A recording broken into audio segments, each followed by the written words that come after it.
we're a group of third-year student pharmacists at UT College of Pharmacy who include Matthew Sandoval, Komal Patel, Logan Westner, Alexandra Miller, Shayna McClure, and myself, Priscilla Lamb. And this presentation is part of our Foundations for Interprofessional Collaborative Practice course. Today, we'll be presenting over sickle cell disease acute management. Hi, everyone. Thanks for coming and joining our educational session today. Just as a reminder, we do have a pre-survey. The link is in the description section, and it will also be emailed if you've provided your email address. So don't forget to submit your pre-survey to us. So this is a quick outline of what we'll be discussing today. We'll be starting off with our speaker, Ms. Houston, go through some resources, talk about our project, go through in detail more about sickle cell disease management with the ASH guidelines, go through a small activity, show you all an action plan that we worked on, and in the email, there'll be an area where you can send any questions you have at the end. So first, our speaker is Ms. Ayanna Houston, who is the Director of Youth Programming at the Sickle Cell Association of Texas Mark Thomas Foundation.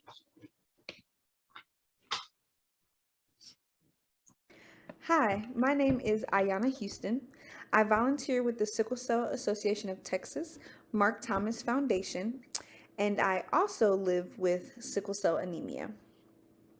Today, I just wanted to share a testimony, my ER stories. I've been living with sickle cell for the last 30 years, and I feel that these two particular stories that I'm going to share today has really changed my mindset on the healthcare field, which is really big for me because I'm actually going into the healthcare profession. And so having that healthcare mindset as a professional and having that patient mindset, these stories really had an impact on me as I encountered this ER setting. So I just wanted to share these, and hopefully you will approach how you care for a patient with sickle cell in the ER setting differently. So my first story, I was in college. I went to this particular, I always go to the same ER. I know I've heard stories about like hopping ERs or, not wanting to be, labeled as, oh, she, trying to use this ER as a primary care physician and things like that. So I definitely have, my home health people and the people that I go to for, hematologists and all of that. And so I particularly only go to one ER because I didn't want to be labeled, drug seeker or, any other like bouncing around and things like that. So specifically because I didn't want it to be labeled, I go to the same ER all the time since I was 18, transitioning from pediatrics to adults. So I went to UT Austin. So it was a ER here in Austin. And I was in so much pain, so much pain. One of my friends from college brought me to the ER because I couldn't drive myself, and literally wheelchaired me in because I couldn't walk. I had chest pain. I was just in excruciating pain.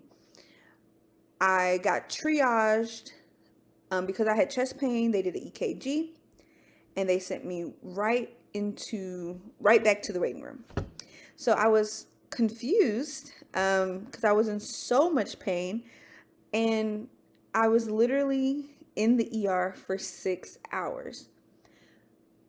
And my friend went up there multiple times like, okay, did you forget Ayanna Edmondson? Well, Edmondson at the time, I'm married now, so my maiden name is Edmondson. So she was like, did you forget Miss Edmondson? Like, my friend's still waiting. What's going on?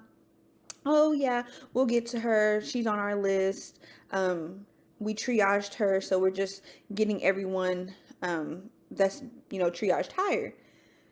So this patient came in the ER and had a cut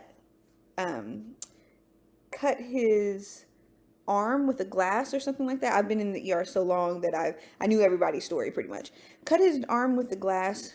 Pretty much, it needed stitches, or did it need stitches? I don't remember. But it was a superficial cut, but still needed maybe like 1 or 2 stitches. Not bleeding. Bleeding was controlled. He went in front of me. They triaged him before, so they came and left. Another patient came in with a headache. There was multiple people going in front of me that I'm, not a doctor yet. I'm, not sure, I guess, at this point, how they triaged and what was more emergent than others. But I was just like, oh, a paper cut went before me. Like that was my mindset at the time. Like, what is going on here? Another person, like, it was just crazy how many, like, someone had congestion and went before me. I was so confused. So I'm waiting. EKG was fine, so they were like, oh, you can stay. Finally got brought back to the room. I thought maybe, because also I was still in college, so I wasn't in the medical field yet like I am now. So I'm like trying to give everyone the benefit of the doubt. Maybe they're short-staffed today. Maybe they're not enough rooms, not enough doctors. Like, always giving them the benefit of the doubt. And I'm over here in excruciating pain and still thinking about others. Like, oh, okay, maybe they're, overworked today or something like that. And so finally went back after 6 hours, finally went back, got a room. I realized, no, they're pretty staffed up here. They're pretty good. Rooms were empty. It was, all right, that's fine. Cool. I'm back in my room. All is well, right? So I was like, okay, I know I can't have any pain meds, or I can't have anything until the doctor sees me. Can I just have hydration? Like, I know y'all have to start an IV to get blood drawn, because I've been living with this at like 21, 22 years, I think, of age I was at this point. So I kind of know, obviously, the drill of when I go into the ER. They start, IV, they, take blood, blah, blah, blah. So I was like, okay, can I just have hydration? I may be a little dehydrated, blood cells are clumping together, causing pain, or, whatever the case may be. Can we start there? Can I have some oxygen? Start there. Maybe a chest x-ray. Like, well, maybe, just kind of fish out, saying everything that kind of what I'm used to, but not saying the pain meds part, because again, in my mind, thinking, even though I know that's what I need, don't want to be labeled as that drug seeker. So not even saying anything with drugs, but everything else that leads up to that. Can we start that process? So the nurse is a male, and he's like, okay, well, of course we're going to start an IV. We'll go ahead and start drawing your blood, but we can't give you oxygen. We can't give you pain meds, which I didn't even ask for yet. Can't give you pain meds, can't give you hydration, normal saline bag. We can't give you any of that until the doctor sees you. Okay, no problem. I understand. Still excruciating pain. And I'm like trying to rock. My friend's trying to rub me. I'm just like, oh my gosh, I'm in for another hour and a half in the room. Nobody comes to see me. No doctor. The nurse didn't come back. I don't know what's going on. My friend's peeking her head out like, okay, oh yeah, we haven't forgotten about you. Okay, cool. I think about 2 hours go by at this point. The nurse comes back, maybe 2.5 hours. The nurse comes back, has hydration, has oxygen, has pain meds, and already ordered a chest x-ray. And so I was like, in my head, I'm like, I haven't seen the doctor. Has the doctor came and saw me that I didn't know about? I was, confused. So he was like, Miss Edmondson, is it okay for me to speak in front of your friend? And I was like, oh yeah, she's a close friend. You can talk any, medical things in front of her. He closes the door and he says, your blood work just came back. You have sickle cell anemia.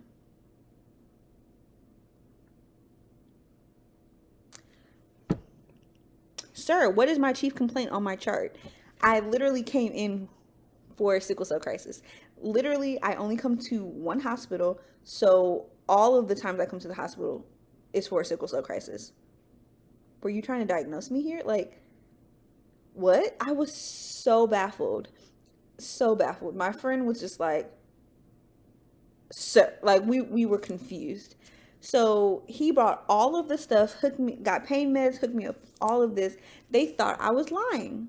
So his excuse was he couldn't give me anything until the doctor saw me, but they were waiting for my blood work to come back to make sure that I was in a sickle cell crisis. Great. Thank you for that. What? So confused. So I was just baffled, and it took me about 8 hours to get care, and he found himself trying to diagnose me. But I've been living with it at that point for like 22, 21 years. So thank you. Like, what do I say to that? It was a great, not so great experience. I was so confused. So the second story I have, I was actually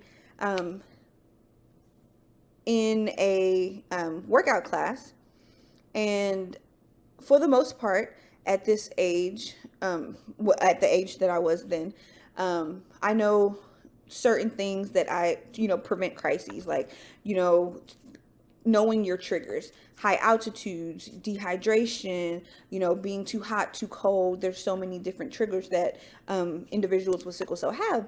So at this point, I was already out of college. I was dating my husband. Well, I was dating my boyfriend, which is my husband now. And so we were out of college. I know pretty much all of my triggers. And so, of course, working out helps, but then of course if you overexert yourself, that can lead to a crisis. But then we can do everything right and still go into a crisis. So sickle cell is so unpredictable. But at this time I was hydrated, I was rested, because sleep deprivation is also a trigger for sickle cell crises.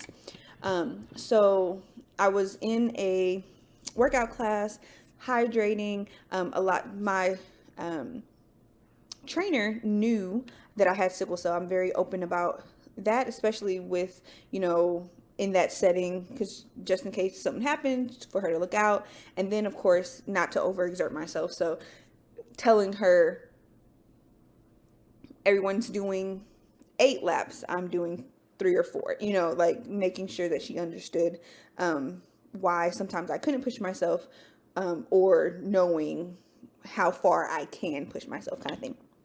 So this particular time, this was not my first time working out. I was actually at Camp Gladiator, loved Camp Gladiator. And so working out, we were still in the warm-up. So we didn't even get into the bulk of the workout yet. My back went out. Went down for, I think we were doing sit-ups or crunches, or, just warming up your core. Could not get up. And because my trainer knew that I had sickle cell, when I didn't get up for like the 3rd rep, she came over to my mat and was like, Ayana, is everything okay? Like, what's going on? And I was like, can you call my boyfriend? Like, she just grabbed my phone and knew already. Could we, discuss that? Knew already, boom, boom, boom, called and was like, Ayana's here. She's on the floor. She's in pain. Can you come get her? Or she needs help. And so my boyfriend came, husband now, came, and I was like, oh, all I need is to go to the house to get my pain meds, right? As we were driving, it got so much worse, and he was like, actually, we're going to the ER. And as a sickle cell warrior, we don't like ER. So it was just like, oh, now I'm in a full-blown crisis. He carried me to the car, and now I have to fight to get pain meds, here we go again. That's our mindsets. And so I was like, all right, praying that this experience is a way better experience than previous experiences. Get to the ER. I am at this point crying, like crying, snot, like in so much pain, so much pain, so much pain. Wheelchaired in, just my back, my arms, like my whole body is just in so much pain. And so my legs, back, and right arm. So everything was hurting except for my left arm. And so excruciating pain. Go to the ER. They see me pretty quickly. So I was actually very surprised. But I do think that was because they weren't as busy that night. So same ER from the previous story, which was years before. So same ER, still in Austin, go to one ER. Goes back to the room, cool. And the doctor comes in and says, oh, she's way too hysterical. There's no way she's having a sickle cell crisis. I'm going to give her Valium. What? Never had Valium in my life. And now they already pushed it in they didn't really ask me for my consent. They was just like, oh, push it, boom. So now I'm in excruciating pain, but can't really verbalize it. And all I see, so I'm like kind of there, kind of not there, still in pain because I'm still feeling it in this little weird headspace that I'm in because of the Valium. Never had it before, don't like it, don't like that feeling at all. And so all I see is my husband, well, boyfriend at the time, and the doctor going back and forth. And he's like, oh, her blood work came back. She's at a 13. That's all I remember. She's at a 13 hemoglobin. There's no way she's in a crisis. Like, she just wants drugs. And this was my first time. Like, I told my husband the stories of, the ER and what doctors say about us and things like that. And this was the first time he actually witnessed it. And so he was just like, what? Like, she's in pain. Like, she's been living with this. Like, this was my first time. And I couldn't really say anything because of the Valium, but I'm just laying in bed, just going back and forth, and hearing him advocate for me was just the best part of this, because all the rest of the part was crappy experience. But seeing him advocate for me, I was just like, everyone needs an advocator, because if you can't advocate for yourself, who else is there? And so he was a great advocator for me. We actually asked for a different doctor because clearly he was just like, oh, this is a muscle spasm. Clearly she came from working out. We're going to give her Valium. And even then I was just like, Valium for muscle spasm? But whatever, that's a different story. Not a doctor yet, so sure, that could work, whatever. But I was just so appalled that he was like, oh, she's at a 13. There's no way she's in a sickle cell crisis. I have sickle cell SC. Yes, I have crises. There are 4 types of sickle cell, and everyone thinks SC is the weakest or the one that doesn't affect us individually. It's not a cookie cutter disease. Sickle cell is not a cookie cutter disease. I have crises. I've had a blood transfusion. I've had, hospitalizations for 2 weeks. Every individual is different. And just to put me in a category of, oh, it's not SS, so there's no way that she's having this much pain. There's no way that she's been, in a crisis for this long. My body, I know my body very well at this point. So definitely pain is subjective, and you have to listen to your patients. So going in with a biased mindset of, oh, there's no way because of X, Y, and Z. Yes, of course, you learn certain things in the medical field, and you learn certain things in nursing school and pharmacy school and things like that. but still approach the patient with a non-biased mindset, because everyone is different. You don't know if they are going to be that perfect cookie cutter patient for you at that time.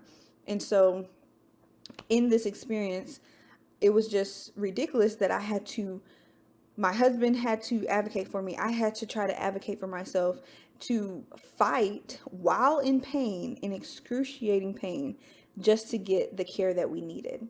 So it's ridiculous. I asked my husband for his opinion on the biases that he felt as he takes me to the ER, and his response was that he just felt that they thought we were a drug seeker. They thought that we didn't know what we were doing, and he feels that physicians and nurses and the healthcare providers don't trust that we know our bodies, although we've been living with this disease our whole life. So that would be one of our takeaways. Like, as a medical professional, I would just ask that you enter every patient's room with an open mind and not have those biases already stamped on that individual. We all are different. There's no cookie cutter way of treating all individuals at the same time, all patients at the same time. So walk in there with an open mind and know that we have lives too. So if we're going to the ER and we're stopping our lives, approach us with care and compassion. Because of course, if I'm coming to the ER, that means my home meds are not working, or, it's ridiculous that I may have to be like, oh, I'm studying for my MCAT. And then everyone's in the room is like, oh, okay, she's educated. She went to UT. She's studying for MCAT to go to medical school. Oh, let's treat her differently now. She's not a drug seeker now. Like that, I shouldn't have to read off my resume to get the care that I need at that time.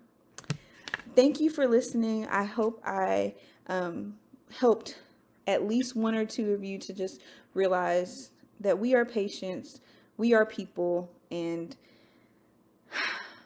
we are individuals that want care, the best care that you can give. So thank you for your time. I hope you have a great day.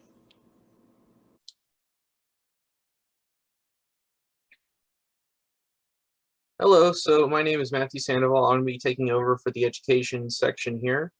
With this, just to get started off, we have some resources available for y'all, especially useful when you're going on rotations, but they're also useful when you get out into actual practice as well. With this first one, we have the ASH Pocket Guides. Very useful if your building doesn't have very good Wi-Fi, yet you have the information already downloaded, so it makes it a lot easier.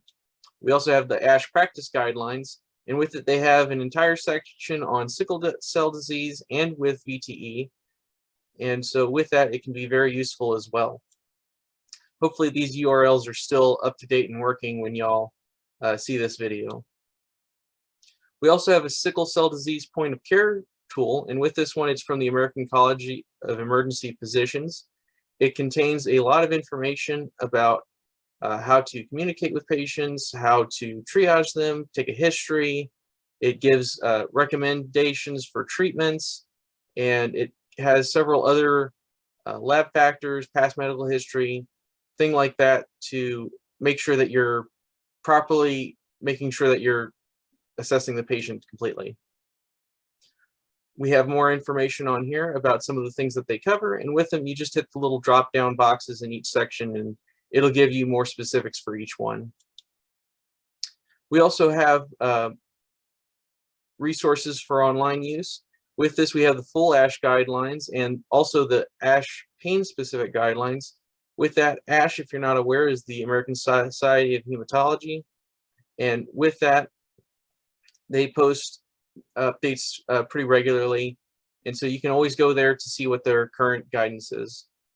We also have a summary pain deck, a PowerPoint deck so that you can look at. We also have that link one more time for the American College of Emergency Physicians. Their one-page summary from ASH's guidelines, although it's actually 2 pages, but printed double-sided. And we also have videos showing ED care from Duke University. And with this, I find that it's a very useful resource. It actually has multiple patient interactions, and it goes through how to talk to the patient, different things to make sure that you're including. It's very comprehensive, and they're also very concise as well. Most of these are about 5 minutes long. I just have a couple other ones here. One of the very useful ones that they're finding out is about incentive spirometry and how that can help patients with sickle cell. And you might ask why we're focusing on the ED and hospital care in the acute setting. And with that, we had a couple reasons. It's not just isolated incidents. It's actually tends to be a larger problem of patients with sickle cell not being treated adequately and not feeling that they're being cared for fast enough, not being assessed quickly enough. And with this, they find that when you delay care, it actually leads to worse outcomes. So it's something where you want to get on top of pain control as quickly as possible. And also you want to make sure that you're fully assessing the patient to see if they're having any complications, which can occur when patients are having vaso-occlusive pain. In this study that they surveyed more than 500 individuals with sickle cell and 200 ED providers, and they found that most of the patients with sickle cell reported that they weren't receiving care fast enough, and they believe that physicians and to a similar extent nurses didn't care about them as much. And they also mentioned that most of them were not satisfied with their ED care that they received. But on the other hand, you had the ED providers who were mostly unaware of the recommendations for vaso-occlusive crises, yet they were about as confident in their knowledge about caring for the patients. So it shows that there's an education gap there that leads to overconfidence in how to treat the patients when there's really more that can be done. And so we're going to help make sure that we're going through that here today. They also mentioned things about addiction, implicit bias, patient behavior, and the opioid epidemic, and we'll cover these as well. For acute pain episodes, this is going to be the main focus. We'll also cover acute chest syndrome, since those are the number 1 and 2 reasons for hospitalization in sickle cell patients. And with this one of the things we found when we were looking at pain treatment in terms of what the guidelines say and what the textbooks reflect, they talked about how most of the textbooks were not consistent with the treatment guidelines, and few of them also mentioned that addiction is uncommon in patients with sickle cell disease. It's actually one of the least likely chronic pain conditions where for patients to wind up having opioid use disorder. It's actually less than the average for chronic pain. And in terms of having rapid pain management, they found in a study where they had patients randomized to either go to infusion centers to receive pain medications versus emergency department for pain, they found that the time to first dose was about half in patients who were presenting to infusion centers. And with that, they also showed that patients were more likely to be reassessed and cared for in the infusion center than in the emergency department. And they also showed that by treating the pain faster, it actually reduced the amount of hospital admission by a factor of about 4. The issue with this study is that it was restricted to patients with uncomplicated vaso-occlusive crises or vaso-occlusive pain. And with that, there are complications that can come out of it, such as acute chest syndrome. So this is something where it's not necessarily 100% generalizable, but it is something that shows that it's definitely a viable option, especially if they're willing to invest more in it and further develop it. Our goal here today is to educate you about the ASH guidelines for patients with sickle cell, presenting for acute care for vaso-occlusive pain and acute chest syndrome. With this, I'm just going to be highlighting some of the main guidelines from the ASH guidelines, and then we'll go into some more detail. We also want to improve patient outcomes and experiences, and we want to encourage participants to become patient advocates and provide information to help in conversations with other healthcare providers, such as providing resources and also making sure that they're aware of using patient first language and making sure that they're aware of any implicit bias and any other issue that might complicate or reduce care.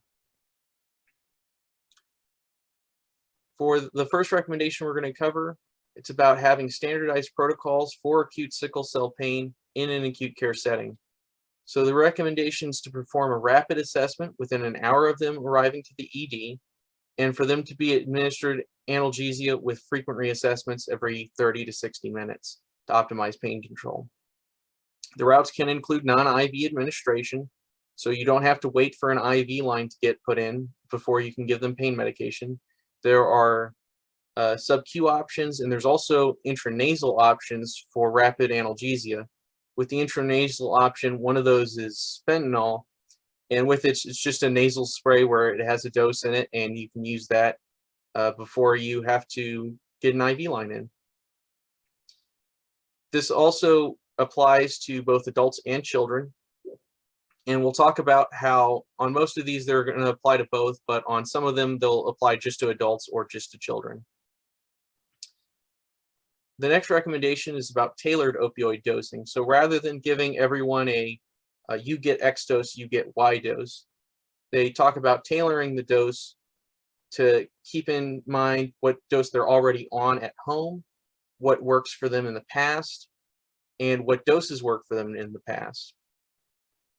With this, you don't want to necessarily assume that a patient is opioid tolerant, because that puts them at risk if they don't have to use opioids frequently outpatient. So something where you always want to assess how much opioids are they using outpatient, and with that you can check the PMP and you can check other resources, including the patient report. And with this, we talk about having individual care plans for the patients and providers regarding the specific medications and dosages, and making sure that those are embedded into their EMR to make sure that they're able to access it on subsequent visits. Additionally, they suggest having tailored opioid therapy when they're taking into consideration other factors as well. They found that patient-specific dosing was more effective than weight-based dosing, and they also had a greater pain score improvement and lower rates of hospital admission when they were taking into account what the patients were already on and adjusting on that rather than just weight. They also showed that the harms of tailored dosing were determined to be trivial and lack supporting evidence regarding theoretical concerns. Again, with this, patients who have been living with sickle cell their entire life and who have had pain events, they are aware of what works for them and they are experienced with it. So it's something where they often are well aware of what works for them and what doesn't. The next recommendation has to deal with NSAIDs. They suggest short courses of NSAIDs in addition to opioids for pain management, and they include both the selective and non-selective, the selective being celecoxib and the rest being non-selective. However, it's something that should be taken into consideration other factors such as the renal toxicity, GI toxicity, vascular toxicity, other harms from it as well. They recommend that patients with peptic ulcer disease, renal dysfunction, full dose anticoagulation, the benefit of an NSAID might not outweigh the risk. And so it's something to keep in mind for those patients. Steroids is something that the ASH guidelines actually suggest against for acute pain management, because one of the issues with stepping down off of steroids is that they wind up having rebound pain and complications, which is an issue. Now, they did talk about in the guidelines about how if it's appropriate for another disease state, say they come in for an asthma exacerbation and they're a kid, it may still be appropriate to use steroids but you should not be using that if pain is the sole indication. Similarly, with ketamine, they have it to where it's an adjunct for refractory pain, and they do suggest with its use if pain is not being well controlled by opioids alone. With this, they also specify that refractory isn't a specific definition at all. It's something that's determined by the clinician. And they do want to make sure that patients are using subanesthetic doses for acute exacerbations. I have some example dosings here as well. With that, it does come with some side effects. They can cause hallucinations and dysphoria in patients, so that's something to keep in mind. And one of the benefits, though, is that the ketamine has been associated with reduced opioid utilization and pain, but it should be kept in mind that the facility that has the ketamine is experienced with using it to make sure that they're monitoring the patients appropriately.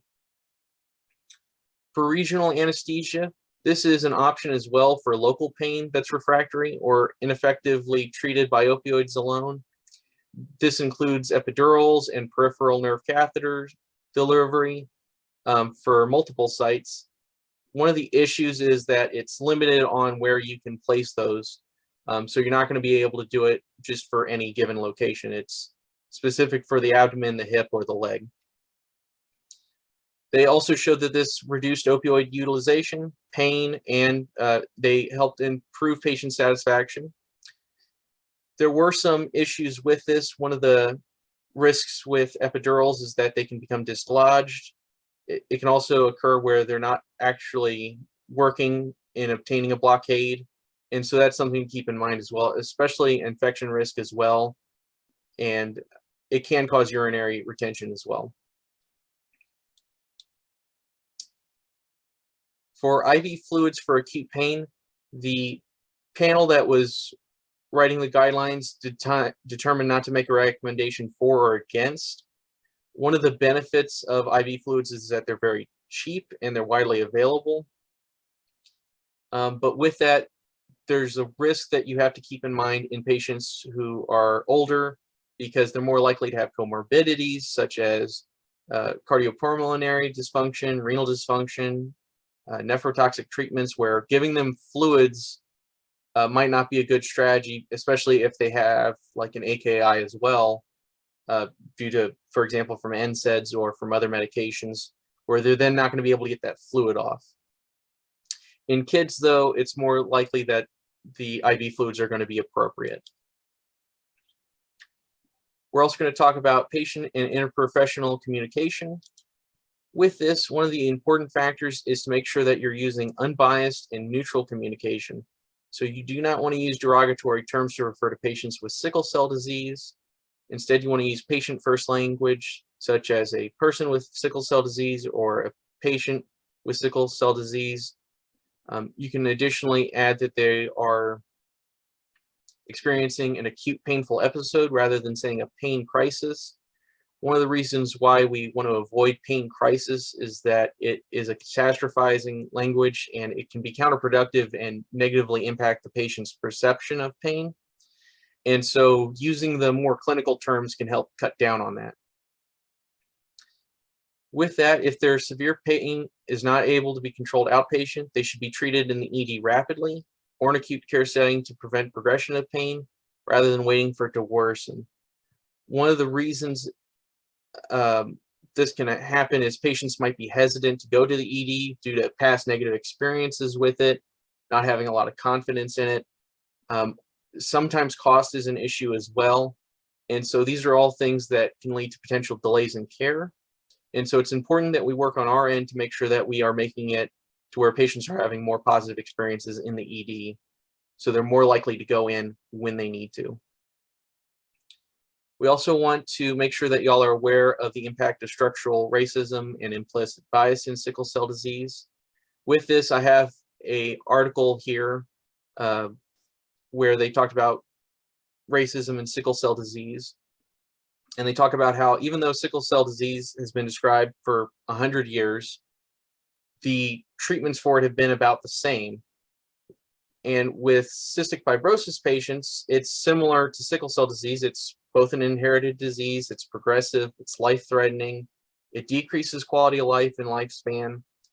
The primary difference, though, is it affects white Americans rather than primarily African Americans.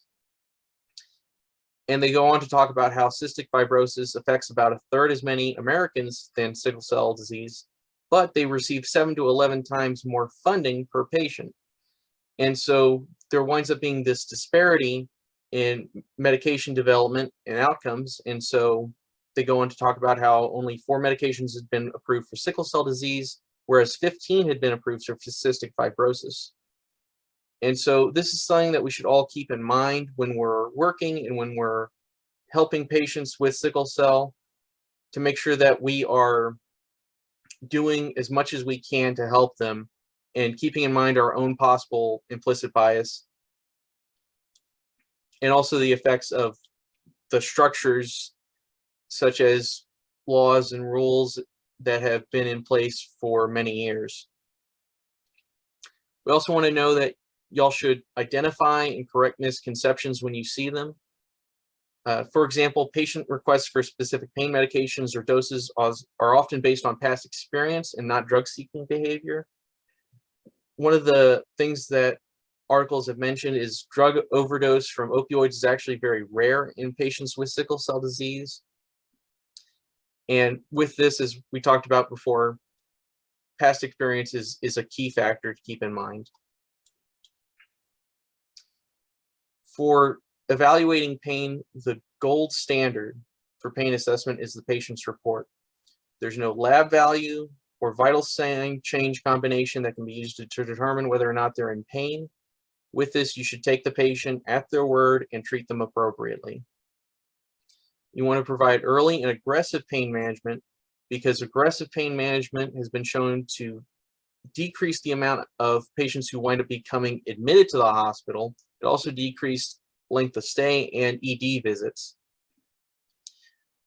Other things to keep in mind is you want to avoid ice and cold compresses, because that causes vasoconstriction in the blood vessels, which can promote sickling, because you're basically narrowing it off, and so those sickled red blood cells are more likely to get stuck.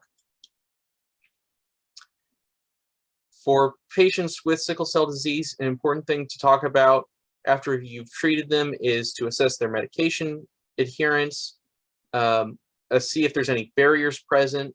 For example, say they went on a trip, or they lost their medications, or any other number of reasons, such as losing their insurance. And with that, making sure that you're able to address those where you can. Additionally, you want to see if the patient already has a care plan at home for breakthrough pain and for short-acting opioids. And you want to make sure that they're aware of avoiding triggers. With this, most patients who are older are aware of these, but patients who are younger may not.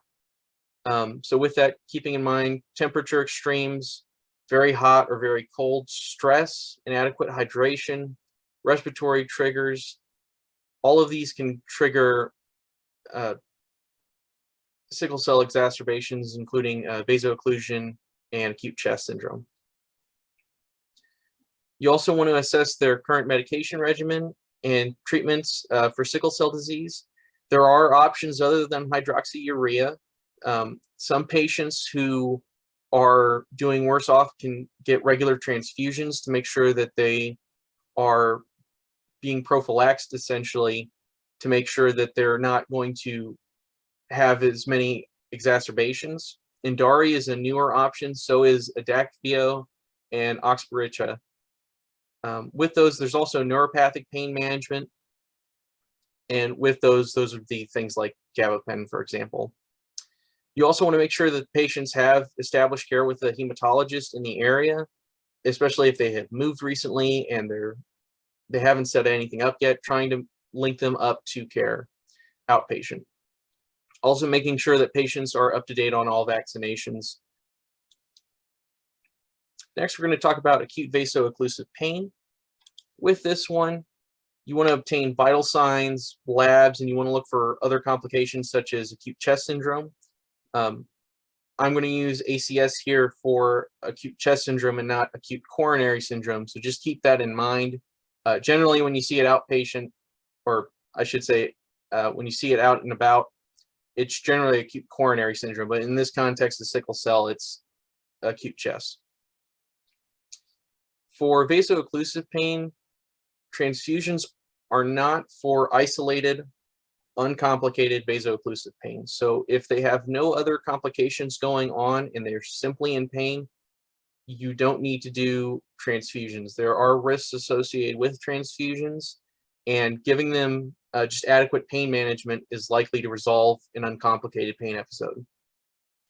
If they have acute chest syndrome, stroke, or another indication, they would possibly be indicated for a transfusion at that point then.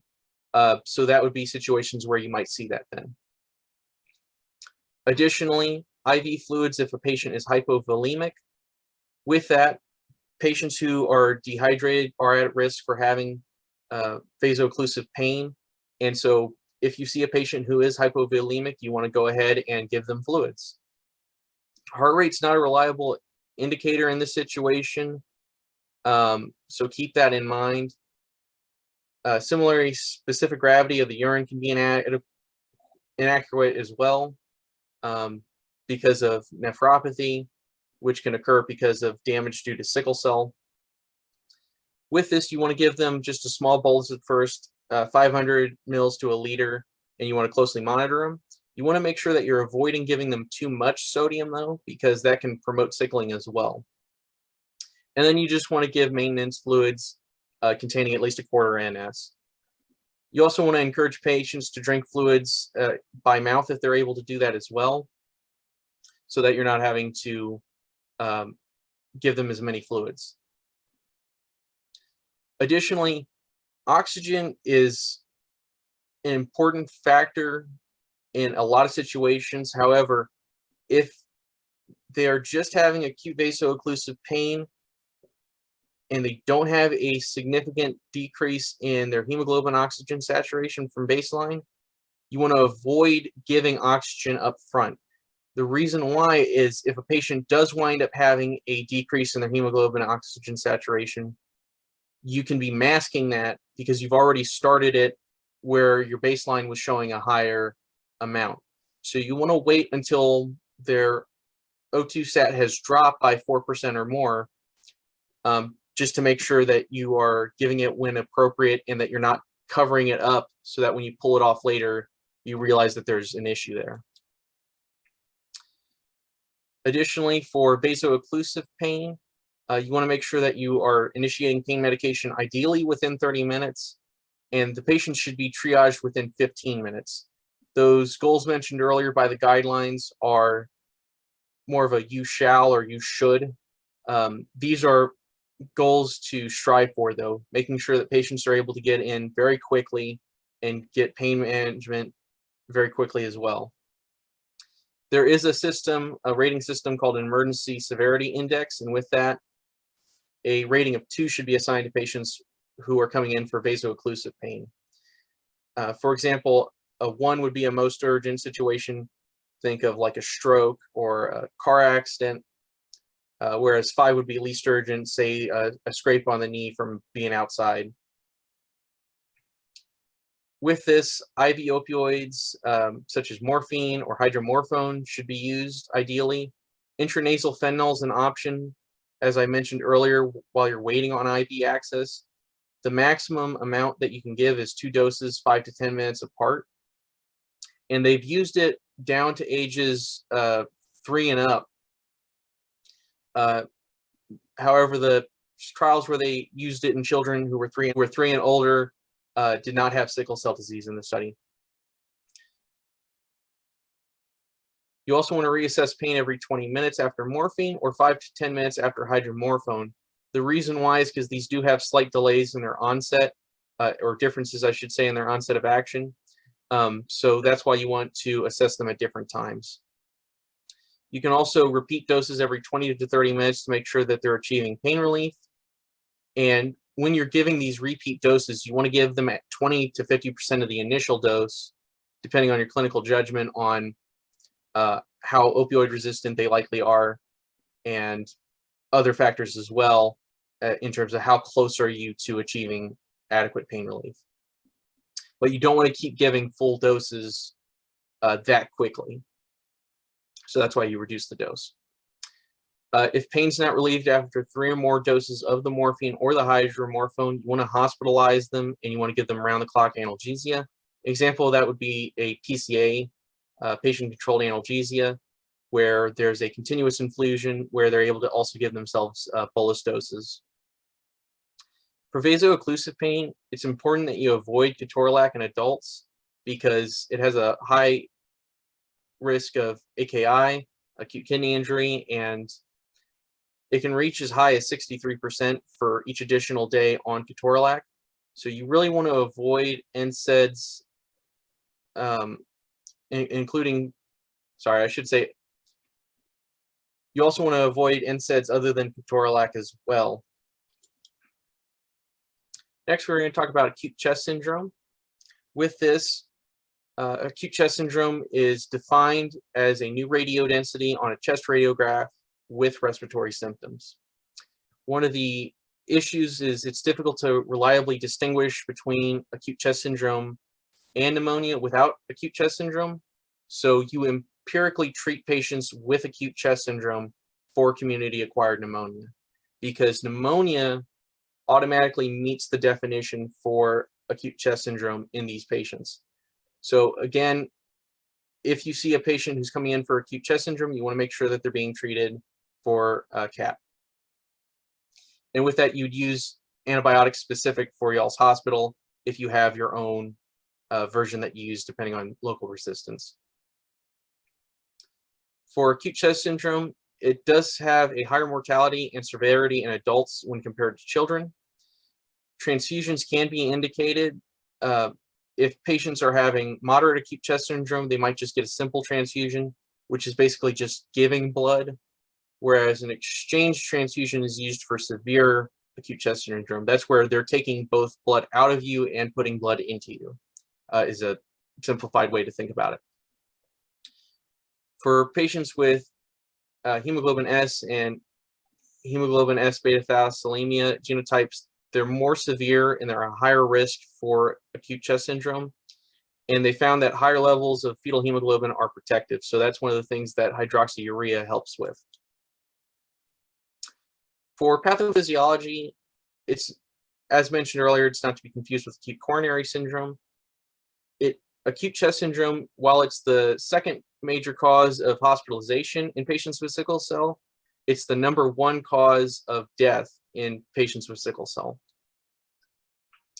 Acute chest syndrome occurs when there's vaso-occlusion inside the lung vasculature by sickled red blood cells, and common causes often include infection, although asthma, hypoventilation, secondary to vaso-occlusive pain, chronic hypoxemia, and infarction secondary to a fat embolism or a VTE are other causes as well. One of the worst things about having acute chest syndrome is that it promotes its own vaso-occlusion further because it leads to more hypoxemia, more inflammation, more acidosis, and all of these factors increase sickling. Almost half of patients with acute chest syndrome were initially admitted for a different reason.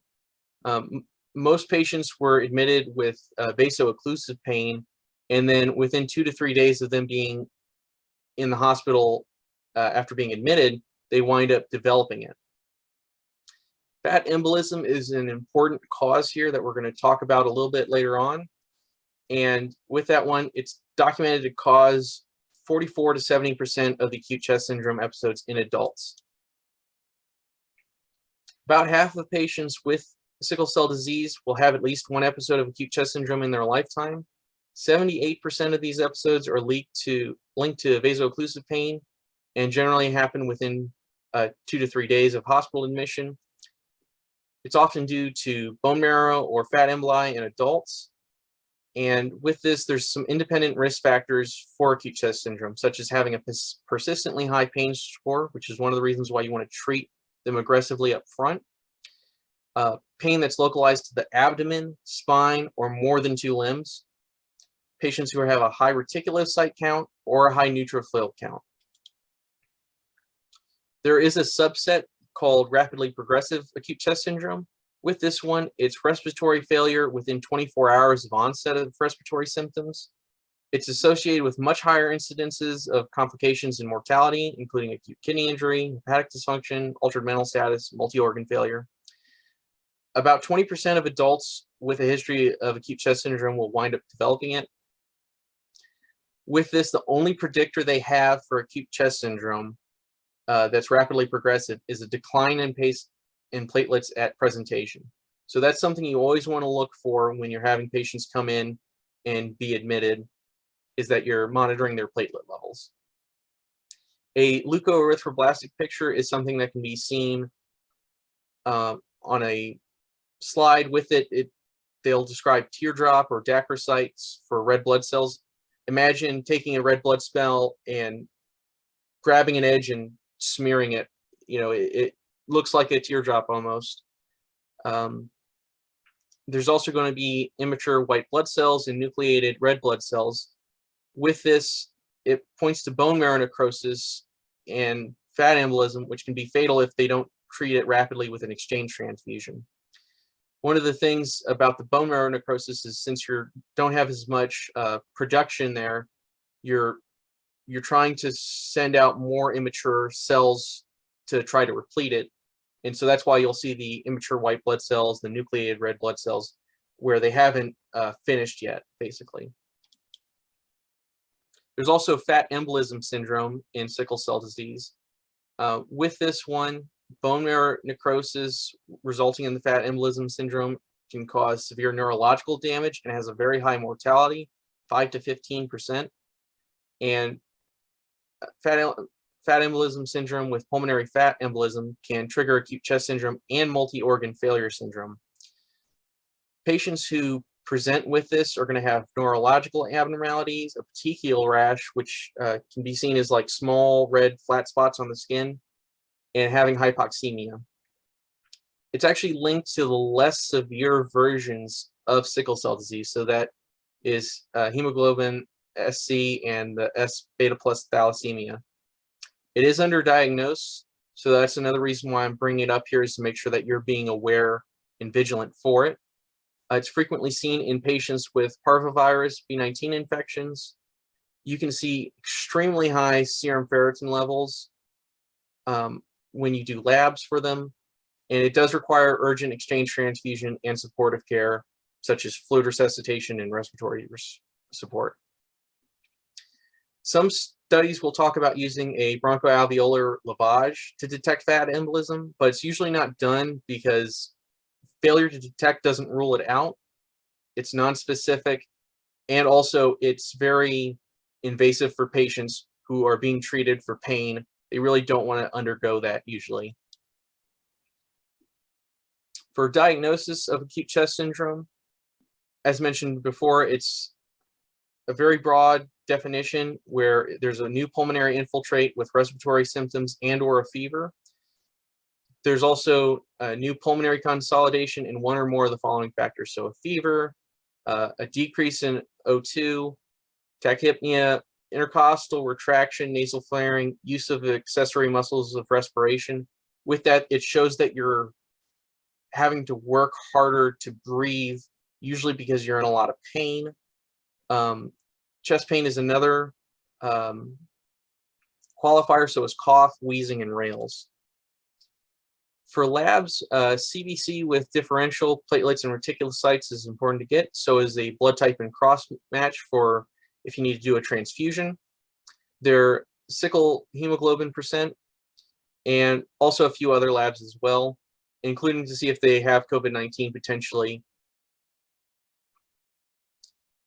With this, they also mention about how arterial blood gases, although they're useful, they're not usually obtained unless they're doing significantly worse off, such as having significant respiratory distress or signs that they're going to collapse soon.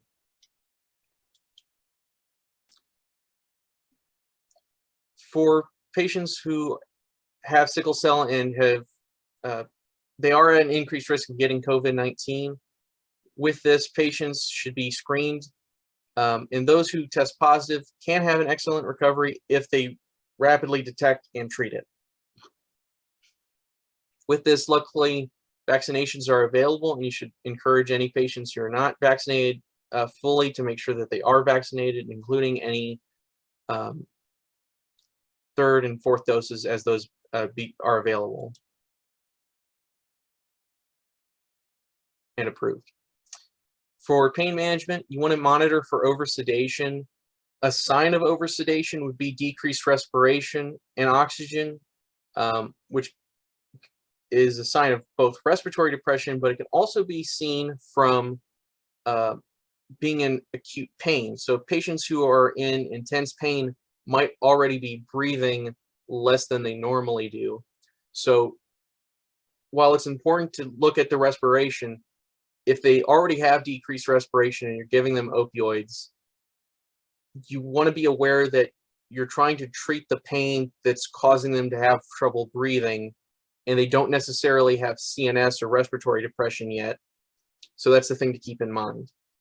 You want to make sure they're treating them adequately. Patient-controlled analgesia is a fantastic option to minimize oversedation, since the patient has to be conscious and aware to press the button so they can't oversedate themselves really, and there is that lockout built in. It also allows for better pain control. With this, we have the American Pain Society's recommendations here. They recommend a continuous IV and demand dosing available every 20 minutes for a sixth of the hourly infusion rate. If they're using 3 of the demand dosings for 2 or more hours, you want to increase the dose on the medication. With that, using 3 times every 20 minutes would be basically using every single demand dose. So if they're using every single demand dose when they have it, you need to be aware that you're probably going to have to increase the dose on that. To adjust, you take all of the doses that they've received and you use that to calculate the new continuous dose, and then the new demand dose is a sixth of the continuous dose that you have just calculated. If you don't choose patient-controlled analgesia, scheduled morphine is a good option, or hydromorphone. Ketorolac can be used in children, but I wouldn't use it in adults. Additionally, you don't want to use other NSAIDs. They're not sufficient for these patients. You also want to monitor their kidney function. You want to limit the duration of ketorolac to 3 to 5 days at a max, especially keeping in mind the higher risk of acute kidney injury. For fluids and transfusions, again, you want to make sure that you're preventing hypovolemia and treating hypovolemia if it's there. You do want to monitor for fluid overload, however, and pulmonary edema, which can wind up worsening their acute chest syndrome. Furosemide is a loop diuretic. You can give that to take off fluid if they're overloaded. And a typical hypovolemia regimen is just 1.5 times the maintenance fluids using D5 half NS. With this, you do want to make sure that patients are still drinking on their own, though, and you want to encourage them to drink fluids on their own if they can.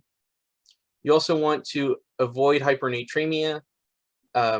Again, this can cause red blood cell dehydration and promote sickling. As mentioned before, transfusion, there's not an optimal regimen or strict criteria. This is going to be up to the clinician, but if you see patients who have increased respiratory effort, decreased oxygen saturation, and hemoglobin, that's could be a potential indication. Similarly, patients who have mild acute chest syndrome don't require transfusion typically. A simple transfusion usually sufficient for moderate, but if a patient's having severe acute chest syndrome, you really should make sure that they're getting an exchange transfusion, especially if you have it available at your facility. If you don't have the capability to provide it at your site, you need to do an evaluation to see whether or not they'd be better served going somewhere where they can get an exchange transfusion, or if the risk of sending them out to get that outweighs the benefits of treating them inpatient.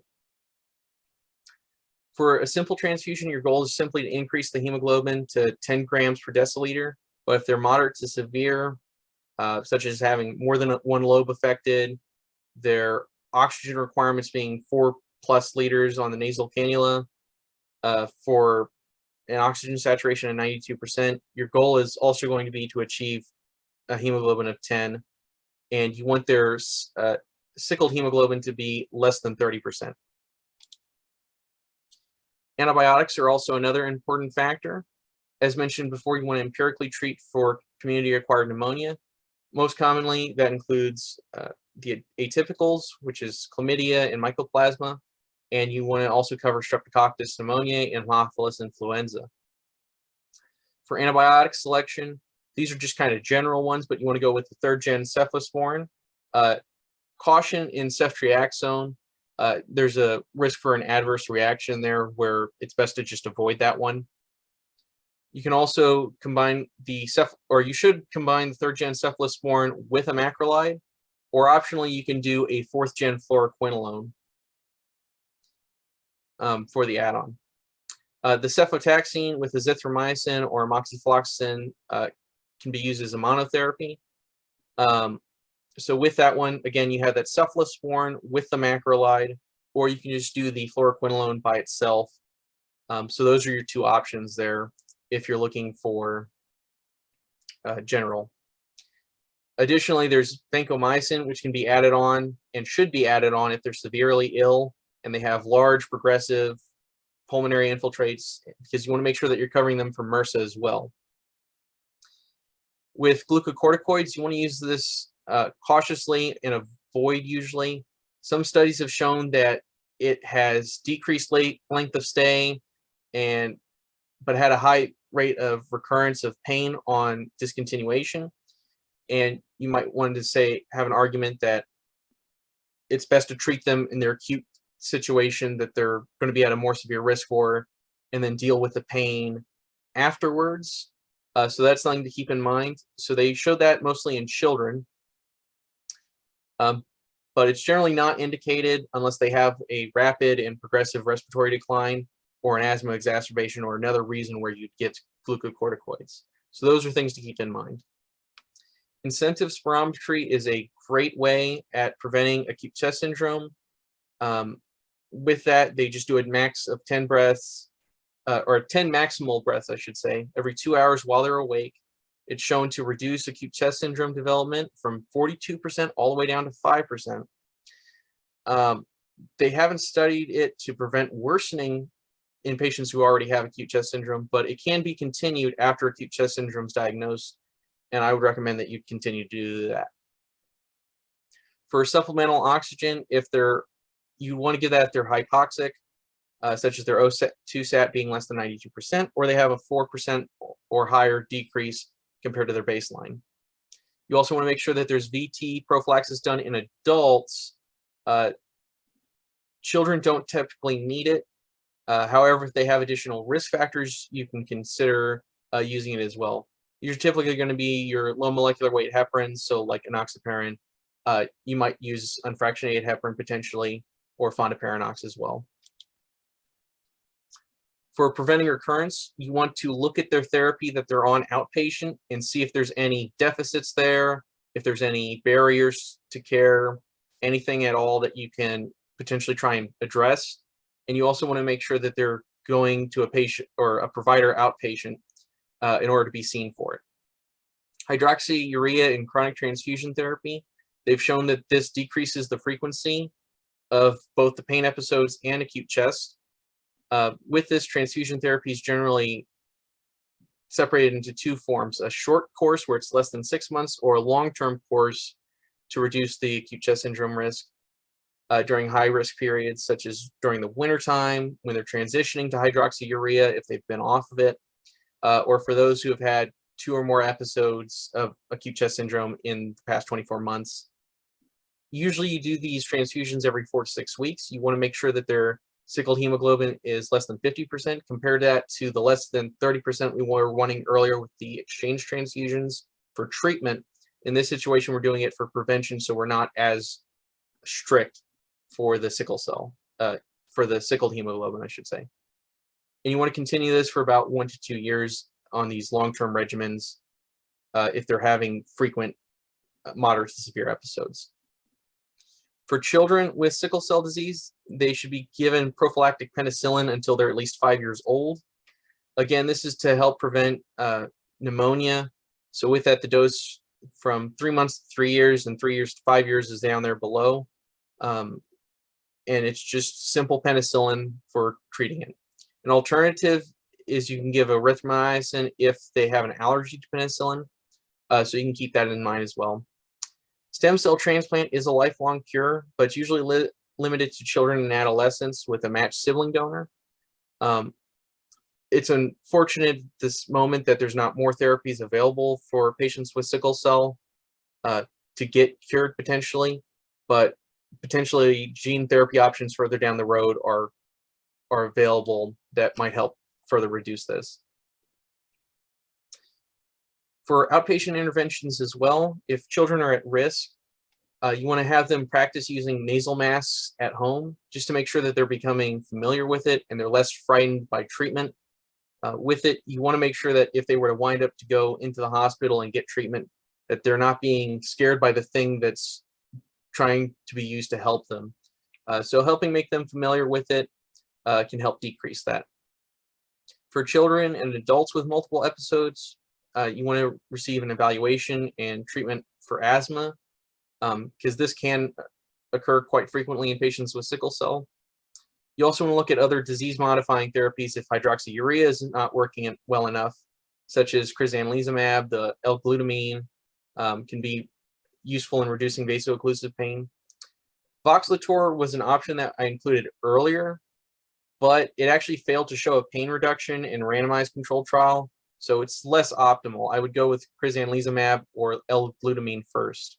It should also be mentioned that there's a prescription version of the L-glutamine, and that's the version that has all the research done for it. So you wouldn't suggest a patient to try and find a supplement for L-glutamine. You would suggest that they get the prescription for L-glutamine. Since that's where all the evidence is, that's where all the data is for.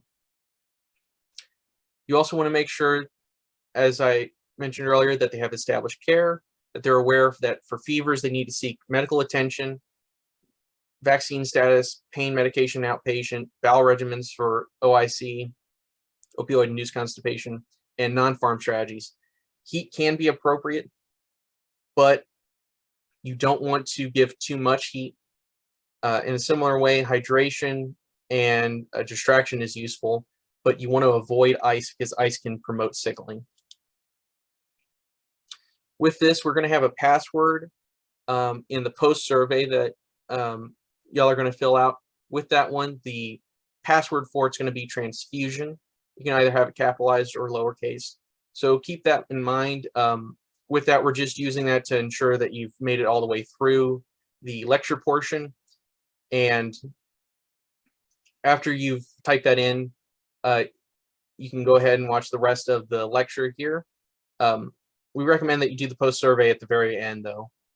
So please wait until the end. We do have the link below where you can go to click on it and type in the password. As mentioned earlier, simple transfusions are giving red blood cells without removing patient's blood, while in exchange transfusion, you do remove patient's blood. Simple transfusions have that risk of hyperviscosity, so exchange transfusions are generally more helpful. A common misuse of blood transfusions is when a simple transfusion is performed for an uncomplicated vaso-occlusive pain episode without any symptomatic anemia, because there's no evidence in reducing the pain episode, but it brings with it the risk of complications of giving transfusions. They can also be used for vaso-occlusive pain with severe or symptomatic anemia, along with prompt pain management. They can also be used for acute chest syndrome, as mentioned earlier, stroke, TIA, multi-organ failure, single organ failure, and hemodynamic compromise. And so all of these things are stuff that you should watch for. And if you see a patient who's suffering from these complications, you want to go and start working them up for getting a transfusion. With this, we also have our citations as well. This includes some of the articles mentioned earlier, the ASH guidelines, the FICP, and UpToDate was used throughout for some of the more general information.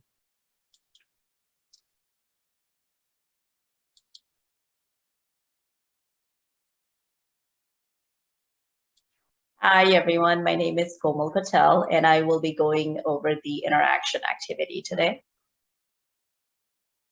So in this scenario, say you are a healthcare professional working in the emergency department, and you overhear a heated patient interaction between your colleague and a young adult woman who appears to be in a state of extreme distress. The patient is crying out in pain and has told the nurse that she has sickle cell, is in the most pain she has ever been in her life, and that she knows she needs to be seen now. The nurse informs the patient that she needs to take a seat and wait her turn. So let's everyone take a minute to soak that in, and we'll go through some questions. So the first question that we wanted to discuss was, what do we all believe could have gone better in this interaction?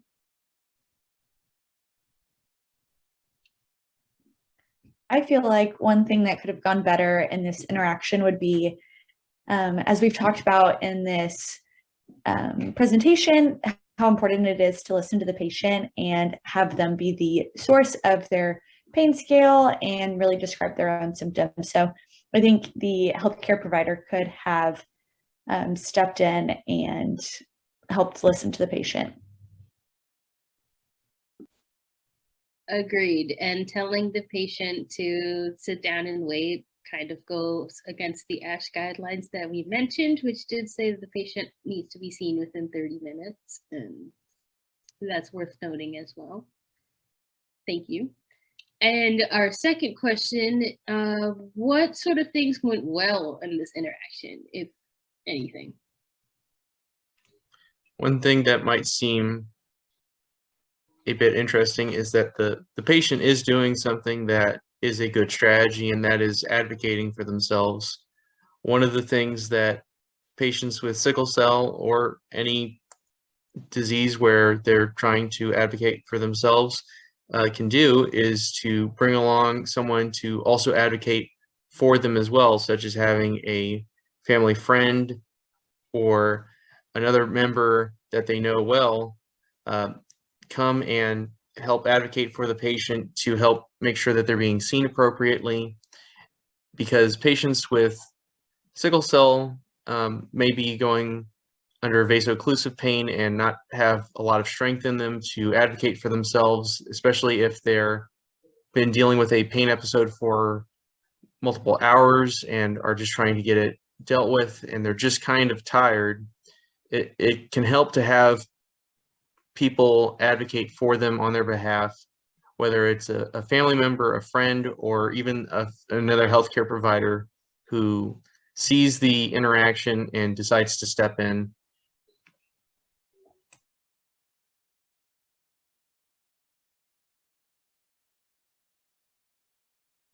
So given that, thank you for your answer. How would you apply what you taught us today and what we all hopefully should have learned today if we encountered this scenario in practice in the future? How would we apply what we learned today?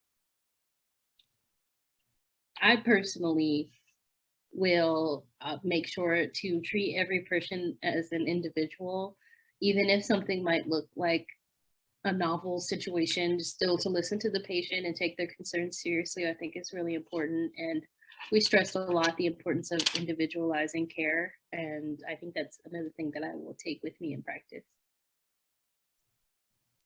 You know, one other thing that I would like to add to that also is we learned how, much in pain, severe pain these patients could be. And for the nurse in this scenario to say, go ahead and wait your turn is something that I would definitely not repeat in practice, and, try to help this patient as soon as we can.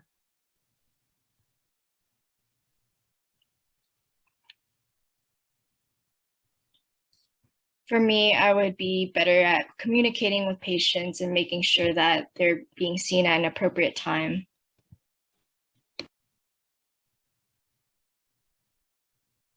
Thank you for that. Thank you all for participating in our interaction practice today. We hope that you have learned something about how you will carry what you learned into your future practice. Now our group is also going to talk about our Sickle Cell Action Plan, which our group has also been working on with the Sickle Cell Association of Texas, Mark Thomas Foundation. So we created this action plan, which we hope patients utilize with their primary sickle cell provider, which has important healthcare information such as their provider name, allergies, normal hemoglobin levels, medication, and then also provides emergency care providers with quick reminders of what the ASH guidelines are and how to access them, as well as a plan that they've created with their provider.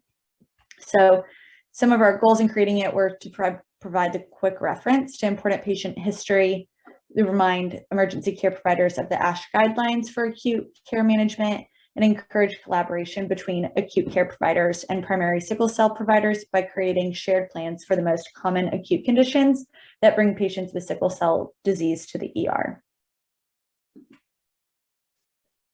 And now, if you have any questions about our presentation, we've included an email below that you can use to email us with any questions or comments you have from our presentation.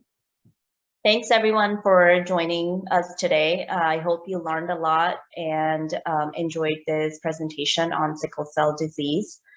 Just as a reminder, we have a link to our post survey in the description section of this video.